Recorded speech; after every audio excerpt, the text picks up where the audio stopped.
মনে করেন মোকাম হইলো বেশি দামে কিনা, যে দামে কিনে নিয়ে আইছি এনে হচ্ছে আরো 20,000-এর কম কম পিস প্রতি।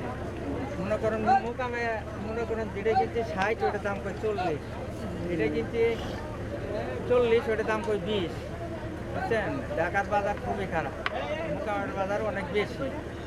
বুঝছেন, এখানে কোনো কাস্টমার নাই ভাই, এখানে মনে করেন কোনো লোকজন নাই। গরুর দাম কম হলে কি কাস্টমার নেই, কার কাছে বিক্রি করবো?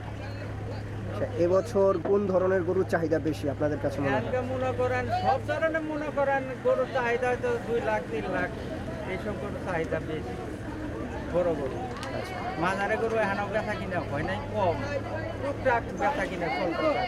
বড় গরু বেচা কেনা হচ্ছে কি বাজারে? বড় গরু বেশি বেচা কেনা হচ্ছে? বেচা কিনা হচ্ছে, মানে টুকটাক হয়তো এরকম বেচা কিনা নাই, কম সীমিত বেচা কিনা, বেশি বেচা কিনা নাই। আপনারা গরুগুলো কবে নিয়ে আসছেন? আমি গরু নিয়ে আসছি কালকে সকালে নামাইছি, 17টা মাল নিয়ে আসছি, একটাও বেচতে পারেনি। বুঝছেন, একটা কাস্টমার নাই, দাম কিনার চাই 10,000 15,000 কম। আমরা ধরলাম ব্যাপারে, বুঝলেন না, আমরা হলো 1,000 1500 500 টাকা লাভ হইলো। আপনাদের গরুগুলো কোথা থেকে আনা? গরু হইলো জামালপুরের গরু, বক্সিগঞ্জের। এই কি বর্ডার ক্রস করা গরু নাকি? না, এটা গৃহস্থের পালা গরু, গৃহস্থ বাড়ি গরু।